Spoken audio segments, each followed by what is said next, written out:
Good morning everyone. আমি আজকে বানাচ্ছি তোমাদের জন্য ছোট্ট একটা মিনি ব্লগ। তো খুব একটা হ্যাবিচুয়েট আমি তো মিনি ব্লগের সাথে না, হঠাৎ করে মনে হলো যে আগের দিনে ছোটো শর্টস শিখেছিলাম, তো মনে হলো যে আজকে দিনটাকে ছোটো ছোটো কিছু মুহূর্তে কভার করা যায়। তো সেই হিসেবে আমি ভাবলাম একটা মিনি ব্লগই করে নেওয়া যায়।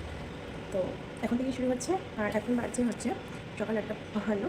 এখন থেকে মিনি ব্লগটা তোমার সঙ্গে শেয়ার করছি। তো চলো দেখে নাও আমি এখন কী করছি। তারপর আমি সবার জন্য চা বানিয়ে নিলাম আর সেটা খেতে গিয়ে আমার জিভটাও পুড়িয়ে ফেললাম। এরপর আমি চলে যাব আমার রুমটা গুছিয়ে নিতে। আমার চুটকি মেরে রুমটা গুছিয়ে ফেললাম, কিন্তু মনে মনে ভাবি যদি এরকম চুটকি মেরে গুছিয়ে নিয়ে যেত কত ভালো লাগতো। তো তারপর সারাদিন আর ভিডিও করতে ভুলে গেছি, কারণ জানো তো আমি এরকম হ্যাবিচুয়েট না। তো সন্ধ্যাবেলায় বসেছিলাম, ভাবলাম একটু ঘুরে আসা যাক। তো একটা বোনও এলো, বললো যে চল একটা এক্সিবিশন হচ্ছে আমরা দেখে আসি।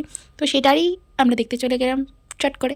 তারপর সেটা দেখে নিলাম, আর এত সুন্দর হয়েছিল প্রদর্শনীটা, সকল শিল্পীদের হাতের কাজ এত সুন্দর।